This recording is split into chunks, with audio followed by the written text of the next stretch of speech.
RMT members at National Express East Anglia walked out for 48 hours on July the 30th and 31st in a bid to win fair pay and working conditions from the company.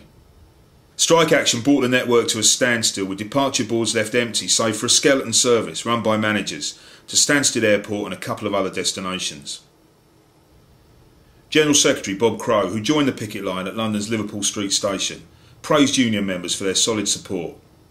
It's quite clear that the services that National Express tried to run, where they should have been trying to negotiate with the trade unions to resolve the dispute, has abysmally failed. And even their own reckoning, that's 100 trains supposed to run out of 1,800. Even today, there's even less than 50 trains running. So our members are solid. Our members want to be working today, earning money rather than being on strike. But at the end of the day, they've stood together for a principle.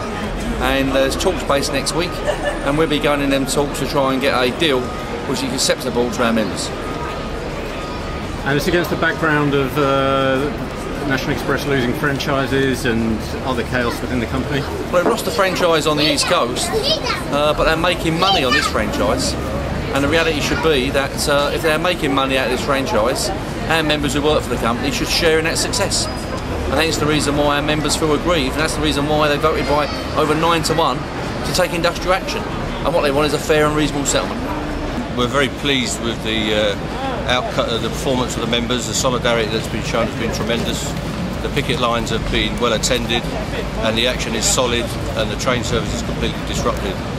Management has now offered us negotiations next Tuesday. The strike dates remain in place until we get an improved offer, and we're looking for a settlement on both issues, the pay and the use of agency and subcontract labour. National Express is claiming that it's short on money and that its business is going down the tubes, but they seem very determined to hang on to the East Anglia franchises, the C2C and the National Express East Anglia franchise.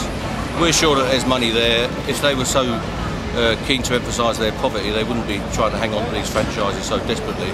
And we think they've got to give us a proper offer as a reward for the members that match the 10% bonuses that the top bosses have picked up this year. We hope we haven't got to go on strike next week. We want a settlement, but if we have to go on strike again next week, we will do. But we'll be doing everything we can to get a reasonable settlement for our members to demonstrate the fact they're not prepared by this company to be pushed all over the place and jumped on it. And our members have stood up clearly in the last 2 days and said enough's enough, and they're fighting back.